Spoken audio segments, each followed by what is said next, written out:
A very warm welcome to everybody. Lovely that you could make the time on a rainy afternoon here in Amsterdam, at least, to join the session. I'm looking forward to some discussion with you. I'm sure you all have some thoughts on the topic as well. And let me get the technicalities in place. I will start with the presentation and then we will take it from there. So if I could just have someone let me know when you can see the slides. Yep, we can see it. Wonderful. Can see it. That's good. Thank you very much. And now I need to just test that the clicker works. Technology, if technology is working. Yes, it does. Us. Perfect. Okay, then let's rock and roll, so to speak.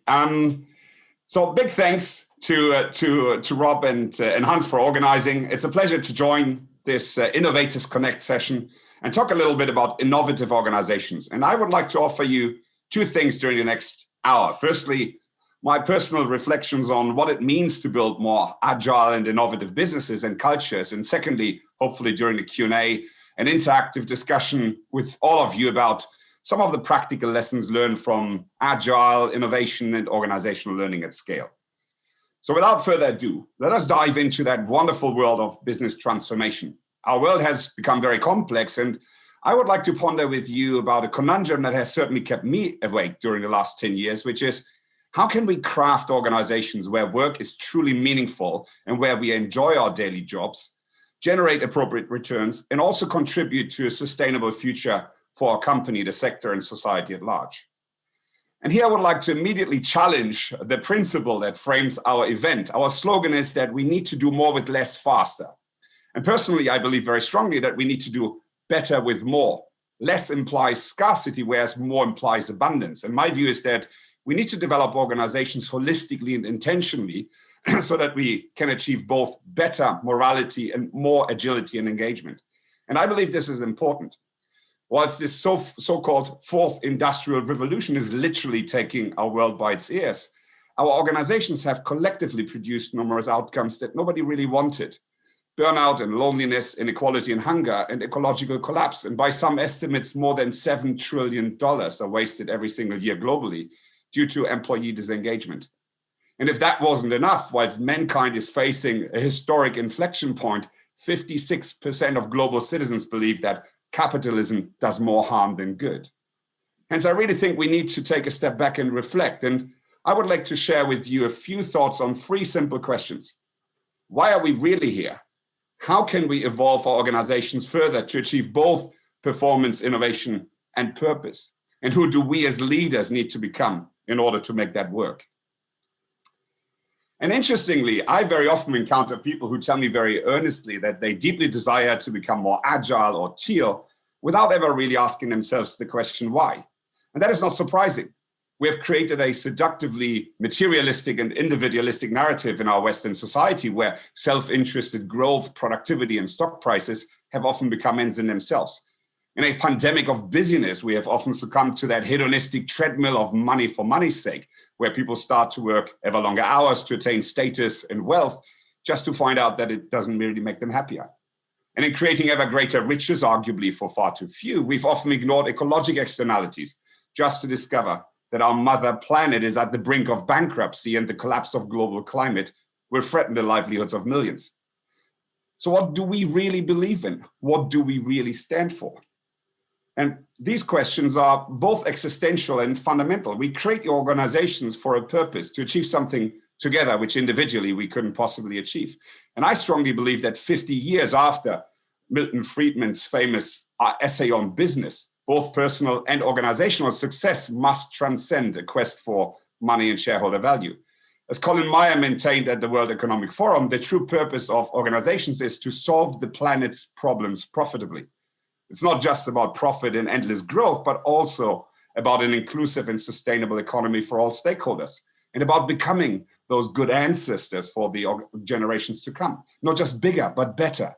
And in a world where traditional communities of churches and neighborhoods have been eroded, where scientific management has often filled gaps of meaning with the gospel of growth, and where work has become so central in our lives, I believe we as businesses also have to step up.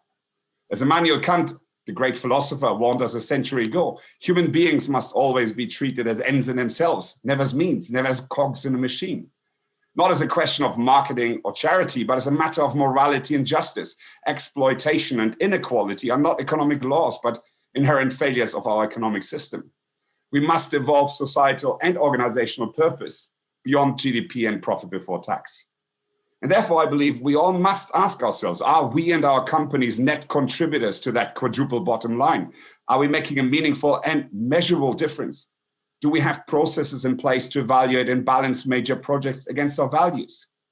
And here I often encounter a tendency of leaders to suggest that this is the fluffy stuff and HR should deal with it. But that simply isn't true. Leadership is ethics. Leaders cannot remain morally mute when our very existence on this planet is at stake. And by the way, in my experience, it often turns out that the fluffy stuff requires a lot more courage and stamina than some of the supposedly hard things. Today, I think we need human-centric and eco-centric organizations more than ever to provide a place of meaning and community where people can grow and flourish and attain a positive collective purpose together. And actually, I do believe many people today agree with such an ambition, but struggle to understand how to evolve from where they are. And as a result, change is very slow. And whatever consultants might sometimes suggest to us, I think we all know there are no simple answers. Like people, every organization is different. However, I do very strongly believe that we cannot simply continue as before. We live in an ever more complex world, facing ever faster changes, advances in technology and data, a shortening half-life of knowledge, and ever greater global interdependencies. Some researchers even maintain that 65% of the future professions of people entering primary school today do not even yet exist. So in these new 20s, we must let go of the illusion that work can be predicted or planned in detail. As BCG suggested, the companies that will win in the 2020s are those who can compete on learning. And as Ashby's law of requisite variety implies, businesses must match the increased complexity and evolving customer needs outside the firm with an ever increased responsiveness and agility on the inside.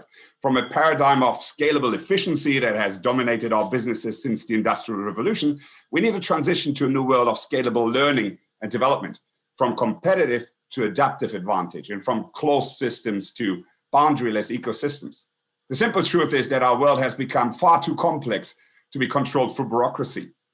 Hence, we must revise how to create organizations that can do both, compete successfully, and attain that purpose we desire. Our living organizations of the future must be able to navigate complexity and create an environment where people can and want to make a difference in order to harness ideas from everywhere. In order to thrive, we must both embrace uncertainty and maximize human aliveness at work rather than just driving efficiency and productivity. And how do we get there? Now, in my experience, in order to enable that self-organization and organizational learning at scale, we must have the courage to redesign work, adapting the context for our teams at multiple levels in terms of structure, management processes, and organizational practices. And in terms of structure, central authority simply does not lend itself to decentralized experimentation and learning. On the one hand, we must enable teams to create value as autonomously as possible, whilst on the other hand, we need to manage interdependencies and foster alignment. At ING, we were one of the first banks to roll out Agile at scale globally. And as I think we demonstrated, Agile can provide more flexibility within that pyramid, enabling self-organization and cross-functional flows of information and decision-making. But following on from Agile, we're already seeing more and more ambidextrous organization. In ING, for example, we created a dedicated innovation division, but it won't stop there.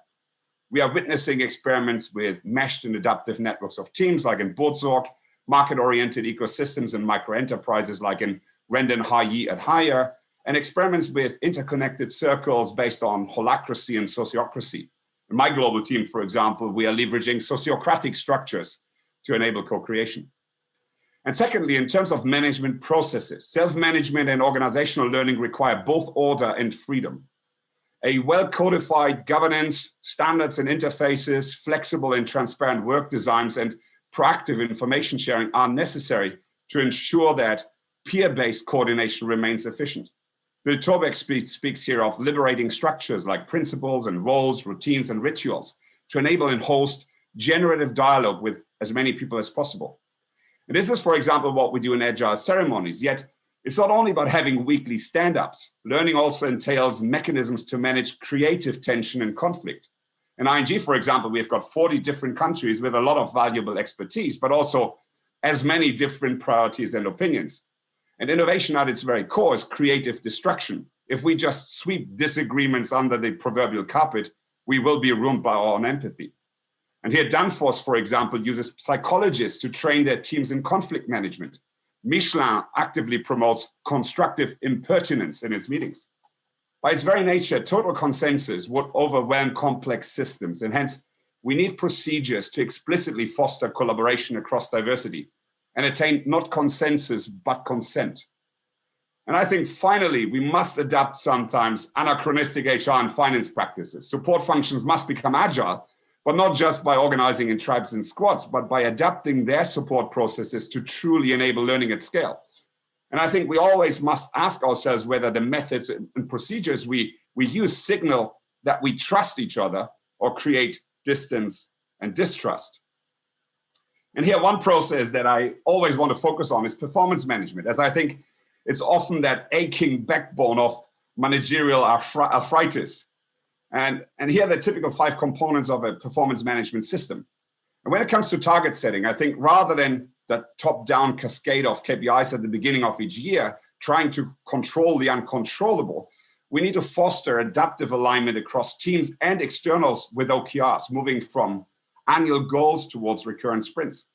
And secondly, we need to enable honest conversations and contrasting amongst individuals and teams, not only of what we do, but also of what we expect from and how we work with each other. And finally, in finance, I think we need to evolve those rigid financial midterm planning and resource allocation rituals towards beyond budgeting, getting out of those endless life-sucking budget processions and spreadsheets. In terms of feedback, engagement needs to become continuous and facilitate self-reflection, but also nurture those rebels and evolve from feedback towards strength-based feed-forwards. We need to stop those measures that shame rather than diagnose. In ING, we invested in coaching skills of all our leaders and launched systematic peer coaching and team reflections. And focus clearly moves from individual high performers towards team dynamics. The truth is that many leadership teams are dysfunctional, even if nobody dares to point it out. And maybe in terms of appraisals, I really think we must let go of those rankings and ratings. There's an ample literature out there showing that ratings do not work. Let's start to cherish attitude and contribution, not reward conformity. And finally, in terms of leadership development and promotion, they must strongly reflect moral agency and relational skills, not just conformity and ability to control. And in L&D, for example, we should explore peer-to-peer learning and transparent skills-based compensation. Again, something we're working on here with the external support. Individualistic pay for performance and exorbitant bonuses in most cases simply do not help. And maybe one more word on OKRs, as it might trigger some thoughts for our Q&A. For us, the primary objective of OKRs is to provide focus and speed for our transformation and align the organization behind it. And some of the key learnings that we have, I've chosen 6, is that OKRs are about purpose and impact, not task. We want a value-centric culture, not ticking boxes. It's all about focus and less is more. And teams should be both selective and clear on what they do, but also very explicit about what they don't do. OKRs don't cascade, but must be owned by the teams. And of course, leaders are fully involved and have an equal right to influence and bring objections. Regular ceremonies here are key. And we use weekly check-ins and obeya sessions to review progress and impediments, and quarterly retrospectives to update our OKRs and lessons learned. 5, it's critical to have everybody involved to avoid silos. And we have deployed what we call quarterly business reviews and marketplaces to actively share and manage objectives, dependencies, and resources globally and locally. And finally, ambition is crucial. And in ING, we're experimenting with kind of a mixture of roof shots and moon shots. So I think there are lots of great new ideas out there, how to build more agile and more alive organizations. And I presented last week at the Global Teal Conference with Jos de Blok and Fred Laloux and Ricardo Semler, and it was fantastic to see what some of the new organizations and even some of the large companies like Roche are trying out. And if someone still wonders if team can successfully set their own salaries, yes, they can. The answer is yes. And by the way, many of those new startups don't even have HR, which I told the Hacking HR conference last week, and the audience wasn't entirely amused. So certainly something to debate. However, as I said at the beginning, we must be aware that we cannot just copy and paste best practices. Every organization is unique. And I strongly believe that more than providing simple answers, we must enable an environment where people can and do ask the right questions and collectively experiment and evolve, not only in terms of how they deliver, but also in regards to how they organize, so that we continuously expand and calibrate organizational agency with freedom to spark the aliveness of everybody involved. And let's be careful here. Instead of moving those proverbial deck chairs on the Titanic and redrawing org charts and job titles, we must, above all, consciously look at the distribution of information, knowledge, and power. And I've seen many Agile implementations struggle because they never dealt with existing power or ownership structures. And I think in the future, we will need to move information not just upwards, but everywhere. As they say at VC, the mortgage provider, radical transparency should prevail. Everything is public, unless it's harmful, so that strategy truly becomes a firm-wide conversation. And so that over time, our organizations become laboratories of ideas, always sensing and exploring and experimenting whilst we're moving in teams and in peer communities of learning. But of course, there's more. In my experience, adapting the context does not necessarily mean that people will accept ownership. In other words, not having leaders at the center will be problematic if teams haven't got strong agency, trust, and competency. So how can we truly unleash the creativity of our people? And frankly, I don't believe there are any shortcuts. For decades, we've been trained to see humans as strictly rational consumers in economic markets. And in our businesses, we've treated people like easily replaceable human capital or as exchangeable resources to be controlled. And as a result, more than 75% of employees feel disengaged. So going forward, I think in order to build adaptive learning organizations, we must put people first. We must relearn to cherish their uniqueness and design our organizations to fulfill their basic human needs, like their sense of orientation and belonging, autonomy, and self-esteem. There is no trade-off between business and people. True success is only when every human being at work has the ability to develop, use their creativity, and have impact, when agency becomes activism. And of course, this won't be automatic. I do believe people naturally develop, but in our world where we're all required to wear many different masks, our public identity has become quite disengaged from our inner life, and it has become challenging just to be with ourselves and with each other, resulting in tensions. Therefore, in so-called deliberately developmental organizations, we deliberately invest in helping people to go below that iceberg and recognize their own biases and needs, anxieties, attachment styles, defense and coping mechanisms to grow their ability to work with and care for others and co-generate that meaning and value in service of the community. Our inner game is our outer game, or as Fred Laloux once said, we can only go far into the we if we fully inhabit the I. And secondly, by intentionally matching desires and skills of individuals in an organization, we can enable personal development, flow, and ultimately happiness at work. And it crucially matters how people think about their work. When people are happier, they don't just act smarter, they are smarter. And this brings us to organizational culture. So let me ask you, do you feel you can truly bring your ideas to the front rows of your organization?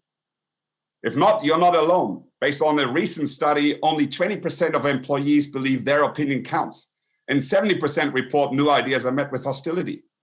And people often suggest culture is the way we do things around here, what happens when the boss is out.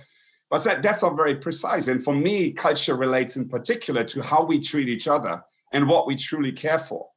And if we want to develop human-centric, high-performance and innovative organizations, we need to actively foster an environment of psychological safety and openness and community and compassion, where people truly commit to both co-elevate and also take risk to be entrepreneurial.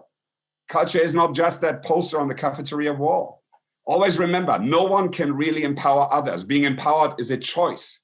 So have a look at your own calendars and check how many hours you're spending on culture with your teams every month, especially in these new ways of working. The bottom line, I think, is that we have to become intentional and conscious about culture, not only inside the organization, but across our entire ecosystem. And not only from the top, but inclusively across all the teams. As they say, culture eats strategy for breakfast. If we fail to manage our culture manages us and we become that breakfast.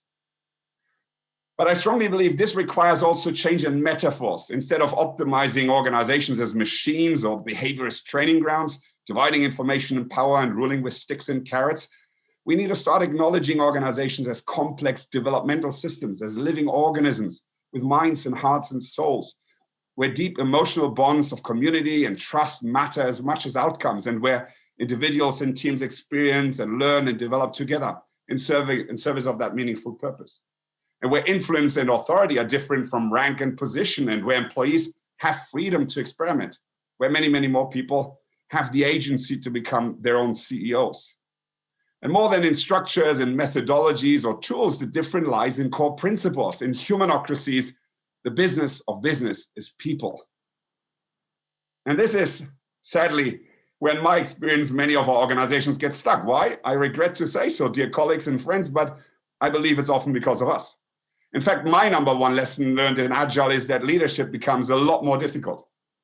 And here, the maturity of an organization can never transcend the maturity and consciousness of its leadership. If greater consciousness doesn't operate, a system does not possess the stability to let go of the old and transition to the new. If our definition of success is still going up that ladder from VP to SVP to EVP, hierarchy prevails. If we dominate others to uphold our own ego, people around us won't flourish. If we seek to control that uncertain environment with ever more rigidities, self-organization will perish. And finally, if we try to shrink that complexity of the world to our own cognitive limits, we will fail. In a world of self-management, there simply is no place anymore for patriarchal commanders-in-chief who rule by positional power and dominance. Agile leaders focus on the why, not the how. Decisions are always made at the lowest possible level, close to the customer. And rather than telling people what to do, leaders today need to become experts in building and sensing and caring for and influencing organizational systems and coaching individuals and teams in enabling that co-creation and emergence of shared purpose. And in such a new world, we need chief communicators who earn the respect of their people by making personal sacrifices to serve the collective good. And chief connectors who can create a cultural force field of energy, placing their needles a bit like acupuncturists to facilitate the energy flows in an organizational body, fostering psychological safety and trust, reinforcing transparency and embracing failure, and role modeling that gratitude, compassion, and kindness. And such a new transpersonal leadership paradigm is more than just EQ. It integrates intellectual, emotional, and spiritual intelligence. Servant leaders lead beyond the ego, allowing themselves time for awareness and reflection rather than jumping into action, letting go to become vulnerable imperfectionists and holding the space for others to attain self-mastery and meaning. As John Quincy Adams once said, if your actions inspire others to dream more, learn more, do more, and become more, you're a leader. And for traditional leaders who have risen the corporate chain by being in control, that's not an easy challenge. What brought us here won't bring us there. So how can we transcend? What's that breakthrough? And like I'm sure many of you, I've spent most of my career trying to become a good leader. Yet nevertheless, if I'm really honest, for a long time, being right was probably more important than to accept uncertainty and to deeply listen and learn. And I still don't have all the answers, but in my personal experience, progression requires a conscious choice for vertical development, facing our own shadows and emotions, letting go of those restrictive mental models, hearing our soul knocking at the ego's door. Responsible leaders, said Manfred Kitz de Vries, are not only born, but twice born, through painful individuation, where every victory of the self feels a bit like a defeat for the ego, until we can compassionately see all the facets of that interconnected whole. But above all, I think we need to take the time to reflect and tap into what really matters to us, feeling how everything is connected, loving ourselves and others for mutual growth, serving life beyond the confines of our own ego. We need the faith to look both inwards and outwards, and eventually, similar to adopting a new metaphor for our organizations, I believe we need to reframe the meaning of our own work, accessing that essence of who we are and accepting accountability to act virtuously in the widest possible context allows us to let go of those fear and the desire to control. As Mark Twain once quipped, the two most important days in your life are the day you're born and the day you find out why. And I can assure you, once you fully commit yourself to serve that greater purpose, synchronously, the world outside you changes too. And suddenly leadership is not a tribe of special individuals with special traits. and not even a role, but about letting go of authority and unleashing that unique potential in everyone. About people no longer being victims of circumstances, but thriving in the creation of new possibilities. About learning together how to shape a more responsible future. And with this coming to an end, let me offer you a final thought. I'm almost 50 now, and I started working with Agile and business transformation about 20 years ago. And I don't know how many leadership seminars I attended or how many projects I ran. Fact is that it took myself almost 15 years to acknowledge that sustainable organizational transformation is only possible through concurrent individual transformation. We are the system. But it also means that we all have that power, and I believe the responsibility to transform our organizations and our relationships from who we are and how we show up.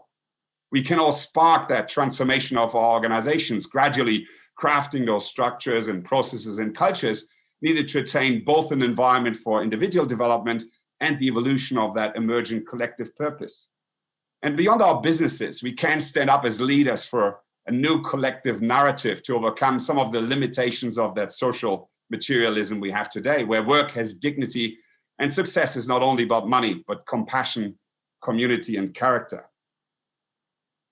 And I wish you truly that you can seize this historic moment to evolve your companies, but also reflect on your own bearings.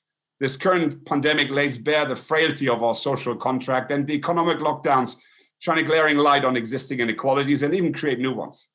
Hence today, I think, is an important time for us all to occupy those front rows in our lives and make conscious choices, not only to do more for less, but also to serve a greater cause, not with a perfect plan, but starting somewhere and adapting and evolving fast whilst we go. We cannot think ourselves into a new way of acting. We must act ourselves into a new way of thinking.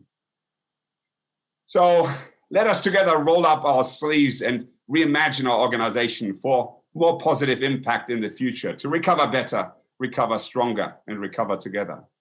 We're not leaders because we rule. We're leaders because we truly care. And with that, hopefully I've given you a little bit of food for thought to allow Rob to lead us into the Q&A, and I will stop sharing the slide. I hope this gave you an impression of what is on my mind. Well, at least for me, it was not a little bit, Audie. It was really dense and deep, based on your experiences, etc. Very interesting. Absolutely. So yeah, we're open for live questions from your side. You can just put your video and mic on, raise your hand if you have a question, or just put your mic on and speak out to Audie. But let me kick off, Audie. So, there was a massive lot of experience and thinking in your story. I mean, that's completely obvious about what you're saying, which is amazing. But I was thinking, I think this crosses the minds of everyone. I mean, today you're in a big bank working at ING in Amsterdam, and how are you translating this vision of yours into the organization, and what kind of reactions are you encountering from the people? Very interesting. Thanks for the question, Rob. I think,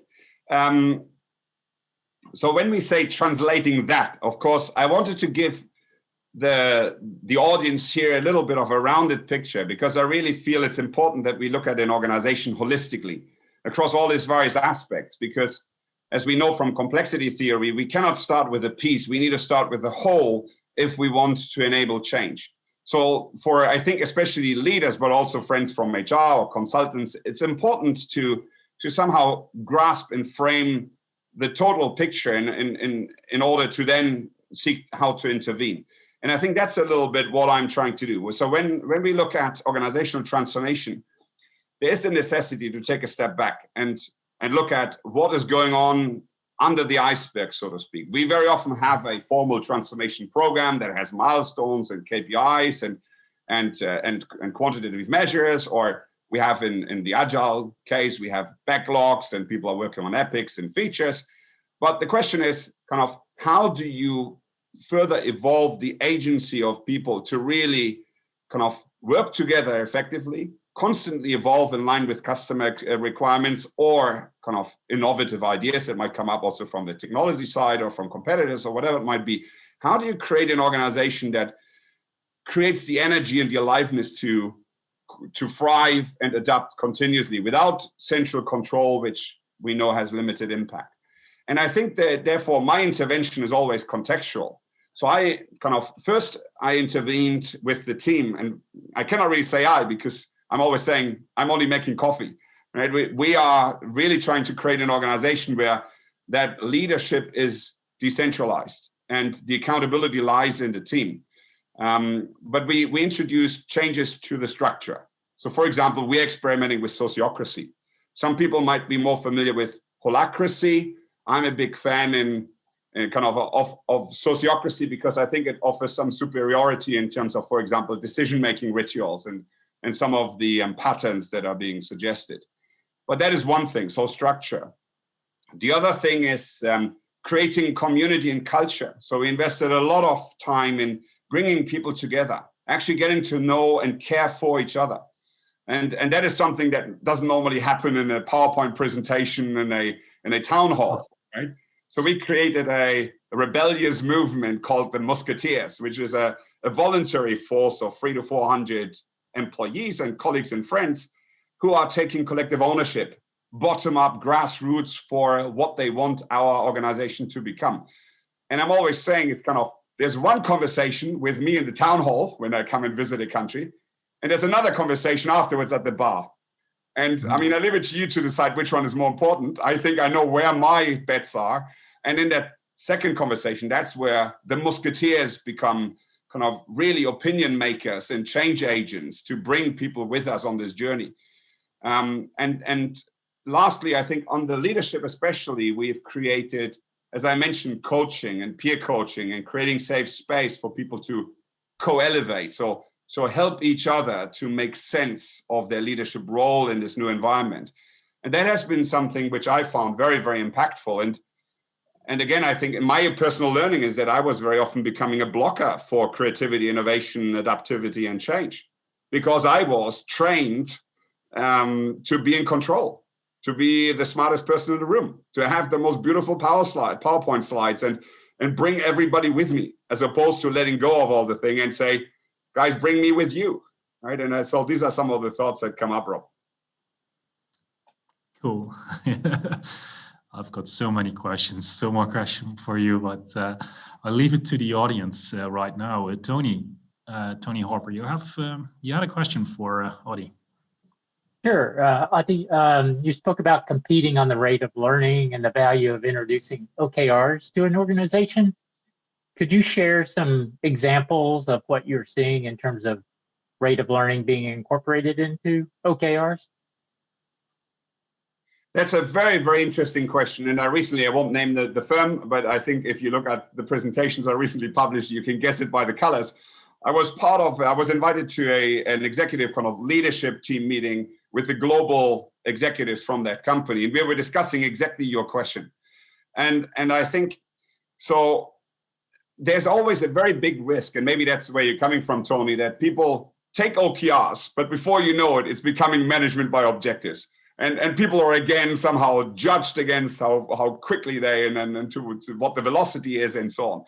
And I think, again, you need to make sure that you're evolving the agency of the individuals, but also the teams at the same time, so that it becomes kind of a true mechanism to align the thinking and different teams to move towards kind of that evolving mission of the organization. But in maybe in a simpler frame, what we are looking for with OKRs is improvements in employee engagement and satisfaction. We are looking for improvements in customer satisfaction, and we are also measuring, but as a diagnostic tool, not to shame individuals, the speed. So there is measures of velocity and story points and all that in the IT domain. At a business level, it's more about time to market, so as we call time to volume. So the introduction of new features or services across multiple geographies, that's what we call time to volume. So we're looking at that as well. But again, in terms of where I am with this notion of a living organization, all these indicators become signals that allow the team to make their decisions contextually and locally wherever possible to align themselves to the evolving market, but also to standards that they feel are necessary in terms of efficiency and effectiveness, right? Rather than, again, going back to judging people on that. But those are some of the thoughts that come up, Tony. But if I haven't hit your question, then just come in and clarify. Nope, I thought that was good. I think I appreciate about kind of giving the local control and based on context. I think that's very powerful.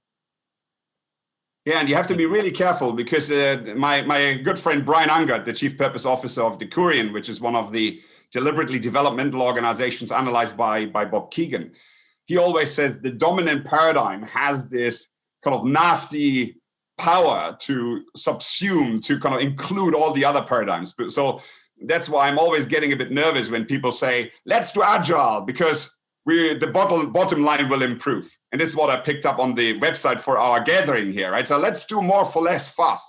Yeah, that's one part of it. But as Peter Drucker wisely remarked once, the purpose of a baker is to bake nourishing bread.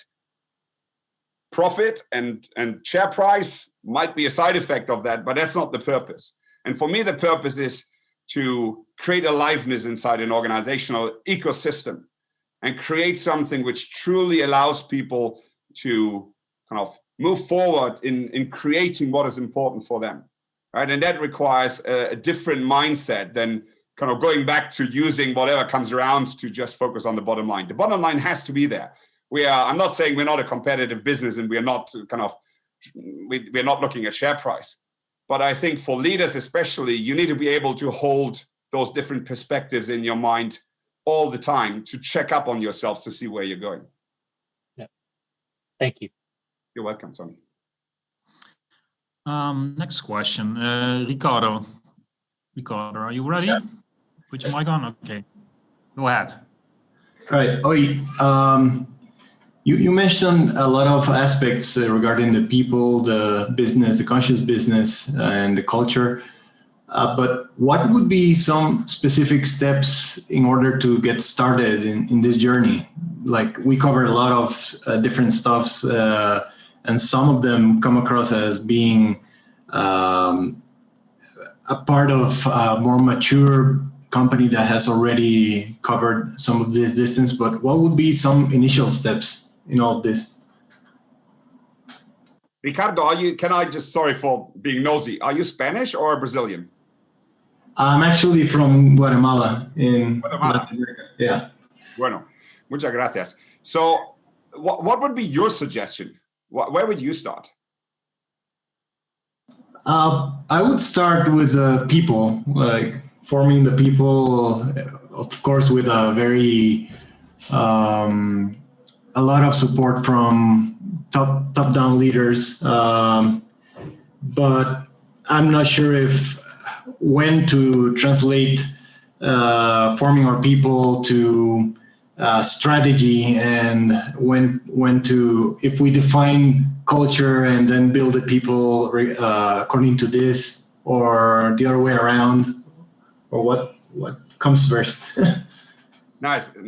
Thank you, Ricardo. I think I would suggest if people are interested in complexity, my personal favorite, I actually have two favorites. One is Dave Snowden, who is very knowledgeably speaking about complex adaptive systems. And the second person is Nora Bateson, who is the daughter of Gregory Bateson, who is one of the inventors of complexity theory or system thinking. And she offers yet another very, very distinct perspective on this. So if you're interested in what does complexity mean in regards to all of this, those two people I would certainly point you to. What Dave is always saying is that culture is a derivative property of a system. So when lots of people come to you and say, let's change the culture, or mindset is another favorite of mine. The fact is you cannot directly change them. They are contextual, right? So the culture is a result of what people do and how they behave. You cannot just go and intervene on culture as such. And this is where I would take probably your suggestion to start with people a step further and say, start with ourselves. Because what I have learned in my 25 years of transformation is that if the we have to do something doesn't become the I will do something tomorrow, very little normally changes, right? So I think I mean, if anyone is pondering about how to make the world or organizations a better place, my very strong invitation would be start with yourself. And I can also give you a little bit of hope. Someone said, kind of Napoleon, I think, leaders are sellers of hope. It normally works. If people feel that you're doing whatever you're doing or trying to change for a greater purpose, not just to kind of further your own career or be kind of the egotistical maniac who's trying to tell other people what to do, but if you're truly saying, I'm trying to do what life asks of me, what the opportunities ask from me in this specific moment and in this context, I've experienced people normally come with you. And that's what I did, because as I said earlier, I sometimes felt I was the biggest blocker in actually unleashing that power, because people were, not only because I was nasty, so to speak, but in a hierarchical system, people project their helplessness onto the leader. There's a lot of learned helplessness going on because people, they might not say that, but actually expect you to protect them, so to speak, and guide them. And that is something that has to be overcome as well. And normally that only happens if you say, guys, actually, I don't know the answer. I have no clue. Come in and help me. I feel very vulnerable at the moment because I see we need to do something, but I have no clue why. And by the way, I failed 3 times last week. So kind of maybe someone else can give some advice. So I would start with myself. And the other thing I would do, particularly if you're in a traditional bureaucracy, start within your own mandate. Right? Start where the moment that you go on someone else's turf in a bureaucracy, you will get into trouble. So try to find a place where actually you are slightly kind of informally or within your mandate where you're starting to make changes, right? Go a little bit guerrilla. I don't know if that resonates in Guatemala, Ricardo, but it's kind of go a little bit underground, so to speak. Find your comrades, as Keith Ferrazzi is saying in his very nice book, Leading Without Authority, saying, choose your team. And your team is not your work team. Your team is whatever team inside the organization or society that you need to make your purpose come true. And that very often transcends organizational boundaries, but don't wait, right? Life's too short. So we are spending 60% of our waking hours inside an organization. We'd better make it count. So that would be my first perspective on this. Thanks a lot.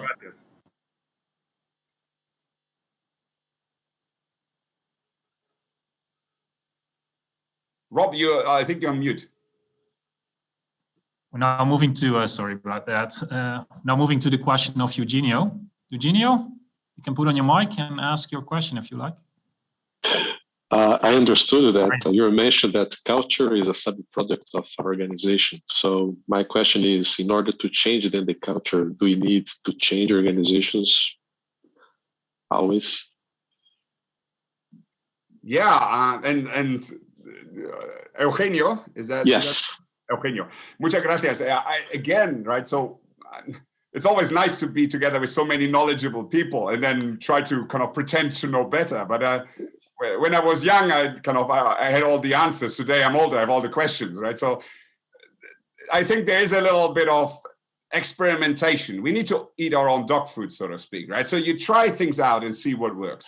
But again, culture being a kind of something that is as a result of the behaviors and the mindsets and the assumptions and the beliefs that we nurture inside an organization, very often you need, in my experience, to put them on the table. So what I find very, very powerful is not only individual coaching, which again resonates a little bit with that kind of behaviorist view where we focus on talent, right? If only we have the right individuals, then everything will be fine. Unfortunately, that's not how it works. Dave Ulrich, who's one of the kind of most prominent thought leaders in HR, always says, I think he says 4 times or 8 times is what the organization brings vis-a-vis the individuals. Right? So the system is what matters. And if something doesn't work, I'm not going to the individual. I'm looking at the system, right? What is there underneath? And holding the space to actually allow people to bring these assumptions, these beliefs, these underlying thought patterns, these attachments at individual and collective level onto the table and look at them. That is, I find, extremely, extremely powerful. I've learned something from a developmental psychologist, which is that organizations have shadows. And I find that very, very interesting. So I'm qualified in system psychodynamics, which is a coaching kind of method. But I very much focus on individuals or teams. And what this gentleman suggested, Jim McNeish, is that you can also transpose the shadows or the dark side of an individual onto an organization. And he says what happens is the moment that we put out our values and our history and behavioral guidelines, we're pushing things that are not in line with those into our shadow, right? Suddenly people will say the right thing because it's what's on the PowerPoint, but that might not be really what they feel, and it's repressed and not listened to. So understanding what is allowed, what is not allowed, what is being said, what is not being said, who has authority and why, who's being listened to and is not listened to. So these things, I think, ultimately are very important. You cannot change others. You just can't. You can only create an environment where people have the information, the observation, the honest kind of input to look at themselves and discover what is in themselves. And I think with culture, it's the same. Individual, organizational, or team level, you need to create an environment where people look at themselves honestly and then start to mature. And a final point on this, if you like change theories, I would certainly recommend also Otto Scharmer and his work, the ULabs, which again is a very interesting process. And the ULabs have these hubs where people create case clinics and solidarity circles. And what we know from psychology is that there's a concept of consensual validation. So if leaders sit in a circle, and especially if they don't know each other, the Young President Organization, for example, uses that, and they share their challenges honestly and vulnerably about their leadership experiences, they co-elevate. They, because it's a peer, someone who they identify with, is opening up and evolving, then others take the permission to do so as well. So this notion of solidarity circles and peer coaching, I think, for me, is one of the most powerful methods to drive change in an organization. But structure and performance management, so all these things that reinstall the wrong culture need to be looked at as well. Otherwise, the power of the old is very, very strong. So does that resonate, Eugenio? Thanks for elaborating. Muito obrigado. Oh, Brazil. Perfect. Oh, lots of languages. I'll stick to my Dutch, German, or Swedish. Yeah, we've got also a question from Claire Housen. Claire, are you there? Hi, yes, I'm here. Firstly, thank you so much. I have absolutely loved this and feeling really inspired, and a lot of it resonates, so thank you. I wondered if you had any advice on how to demonstrate the value of learning to leaders who are focused on more traditional metrics. So a lot of the work that I do is about sort of bringing about that shift from traditional metrics to seeing like success in a different way within certain parts of the organization. And it's always been something that I've struggled with for obvious reasons. It's a really natural tension. And I just wondered if you had any advice on like how to take leaders on that journey. Claire, so firstly, wonderful that you're here. Thanks. I'm glad it resonated with you. And I think it's a super, super important question. And three things come up in my mind.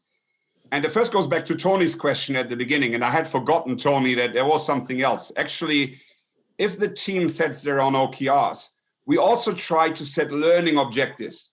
So it's not only kind of achievements and outcomes that we try to frame, but also learning. And there's a notion of apprenticeship where people learn. And every task that a person does inside an organization has also a developmental secondary task attached to it. So people grow through what they do. And this is where it becomes very interesting if you look at more advanced organizational kind of methods or patterns. Because in sociocracy, for example, you explode jobs into smaller roles, or the other way around, roles into jobs, right? So that people can have much more agency in choosing lots of different roles where they want to evolve and grow in and develop this themselves. So I think one is this notion of apprenticeship. And Claire, I would suggest, if you're interested in this, to have a chat with Neil Doshi and Lindsay McGregor, who wrote this famous book, Primed to Perform. These guys, and I don't want to make publicity, I don't have any investment in them, but they are amongst the most clever people I've ever found in this space. Because I think the other thing that happens, if you traditionally design learning architectures and academies and skill profiles, you put yourself into the teacher role. Right? So the hierarchy inside the organization is reflected in society very often with this role of the teacher that fills other people up and then tests their knowledge, right? And if you want people to be self-motivated and flourishing and learning in regards to their own personal development, not only competencies, but also soft skills, so to speak, and vertically, then you need to have a different architecture that backs that up. And I think the team there has some brilliant thoughts on this. And the other thought that came up, there's a movement called positive organizational scholarship. And these guys have done a lot of research in the function of learning as being the glue in self-organized systems. Because the fact is that if you take structure or hierarchy away, you find yourself first with chaos. And you need to find a way to create that glue that makes people align to each other. And if you look at psychology, very often learning has that function. If you and I come together and create new ideas and we both learn something from it, that is what attracts us to each other, right? And I think that is in an organization system extremely powerful. So this notion of learning and people become teachers and learners at the same time, it has a lot of valence in it that can actually make organizations grow. But your question was, how do we convince kind of the executives? And I think in my experience, most of the executives didn't need to be convinced. Actually, kind of course, leading by example and making yourself vulnerable to the learning and sharing that with others can kind of provoke people to come onto that journey as well. But very often, learning is such a powerful force. Learning is what makes our lives joyful and tick. So very few people need to be truly convinced that that is a good idea. Now, and those people who need to be convinced might not be the right people, because that's another kind of learning from Kurt Lewin and his force field theory, right? If you have to drive change, you might want to focus on people who are on the fence already trying to go along the right way. If you invest your time with those people who don't want to change, you might find yourself very short of time very quickly. Right? It normally doesn't work. And which is also a limitation in a traditional hierarchy, because of course, if you're finding yourself in a constellation with people who don't want to change around you, because they're invested in the old power structures, you'll find yourself in difficulty very quickly, right? But I think the only thing that convinces executives is results, right? So I think getting people to use learning, show learning, and show the progress that it entails will ultimately convince them. But then, final thought on this, I'm very convinced that Ben Zander, the 80-plus-year-old chief conductor of the Boston Philharmonic Orchestra, was right when he once suggested that the only true measure of leadership is sparkling eyes, shiny eyes, that little spark in people's eyes, that they are kind of alive and learning and have vitality. That is the only true measure of success in whatever system that you might find yourself in. And that for me is good enough, frankly. That's Awesome, wonderful. Thank you. Really great session. And unfortunately, we have to wrap up. I mean, if it were up to me, I would be able to continue for another 2-3 hours with this session. Thank you all for being here. Thank you all for your questions. And thank you, Audie, for your sparkly eyes. Wonderful to meet you all. Rob, thank you so much for trying to facilitate us.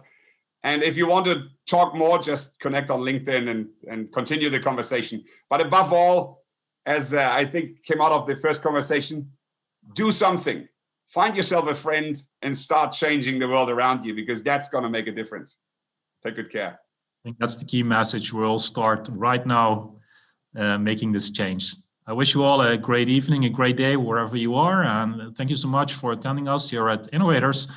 Have a look at our next upcoming sessions and see you there. Have a great day. Bye from us. Ciao.